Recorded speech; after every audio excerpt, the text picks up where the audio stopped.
মাননীয় মুখ্যমন্ত্ৰী ডাঙৰীয়াক ধন্যবাদ জনাব খুজিছোঁ যে তেওঁ পুনৰবাৰ আকৌ আস্থা বিশ্বাস প্ৰকাশ কৰি তেওঁক আৰু কাম কৰিবলৈ সুযোগ দিছে। ভগৱানৰ ওচৰত প্ৰাৰ্থনা যাতে তেওঁক সুস্থ কৰি ৰাখে, ৰাইজৰ বাবে যাতে আৰু ভাল কাম কৰিব পাৰে তাকে কামনা কৰিছোঁ। ৰাইজৰ আশা আকাংক্ষা যথেষ্ট আছে। 102গৰাকী বিধায়ক আগবঢ়াই দিছে, আজি 12গৰাকীয়ে শপত ল'ব। সুৰক্ষিত অসম, বিকশিত অসম, দুটা শব্দ ডাঙৰ শব্দ। অসম সুৰক্ষিত হ'ব লাগিব, সেই আশাৰে আগবঢ়াই দিছে। গতিকে আপুনিও দায়িত্ববোধ অনুভৱ কৰে, গতিকে কি ক'ব বিচাৰিব পত্নী? মই সদায় দেখিছোঁ যে তেওঁ চেষ্টা কৰে নিজৰ সাধ্য অনুসৰি যিমানখিনি পাৰে কাম কৰিবলৈ, দিনে নিশাই কষ্ট কৰে আৰু বিচাৰোঁ যে আৰু ভালকৈ কাম কৰক, সুস্থ হৈ থাকক মানুহজন আৰু ভালকৈ কাম কৰক, তাকে বিচাৰোঁ।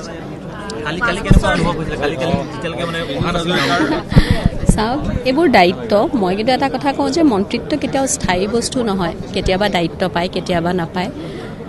ইয়াক লৈ কেতিয়াও বহুত বেছি হাবিয়াসো কৰি থকা নাই, কিন্তু মুখ্যমন্ত্ৰী ডাঙৰীয়াই যিখিনি সন্মান, যিখিনি আশীৰ্বাদ দিছে খুব ভাল লাগিছে আৰু মই ভাবোঁ এইখিনি দায়িত্ব তেওঁ সম্পূৰ্ণৰূপে নিয়াৰিকৈ চলাই নিবলৈ চেষ্টা কৰিব। এই দিনটো আপোনালোকৰ 5 বছৰৰ মূৰত এটা দিন, এই দিনটোৰ বাবে খুব গুৰুত্বপূৰ্ণ। আচ্ছা, খুব ডাঙৰ কথা যে তেওঁক যে আৰু অলপ দায়িত্ব বঢ়াই দি আৰু কাম কৰিবলৈ সুযোগ দিছে। এইখিনি আচলতে মুখ্যমন্ত্ৰী ডাঙৰীয়াৰ আশীৰ্বাদ আৰু মই দৃঢ় বিশ্বাসী যে তেওঁ আগৰ দৰে দিনে নিশাই কষ্ট কৰি ৰাইজৰ বাবে যিমান পাৰে কাম কৰিবলৈ চেষ্টা কৰিব। এটা সাধাৰণ পৰিয়ালৰ দৰে আপোনালোকে থাকিব বিচাৰি গোটেই পৰিয়ালটো কেনেধৰণে ৰাখে আপোনালোকে ইমান ব্যস্ততাৰ মাজত? এইটো আচলতে প্ৰত্যেকগৰাকী মাকে চেষ্টা কৰে। মই ভাবোঁ যে মই সাধাৰণ মাকতকৈ একো পৃথক নহয়।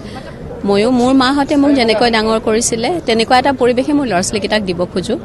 কাৰণ মই ভাবোঁ মন্ত্ৰিত্বই হওক বা অভিনেত্ৰী এইবোৰ আচলতে খন্তেকীয়া বস্তু, কিন্তু আজীৱন থাকি যায় আমাৰ যিখিনি মূল্যবোধ আমাৰ মা দেউতাই যিখিনি দিছিলে, সেইখিনি লৈ মই মোৰ ল'ৰা ছোৱালীকেইটাকো ডাঙৰ কৰিব খোজোঁ আৰু প্ৰত্যেকগৰাকী মাতৃৰ দৰে ময়ো তেনেধৰণৰ চেষ্টা এটাই কৰি আছোঁ। আপোনাৰ কষ্ট হয় দাদা যেতিয়া ব্যস্ত থাকে বহুত বেছি?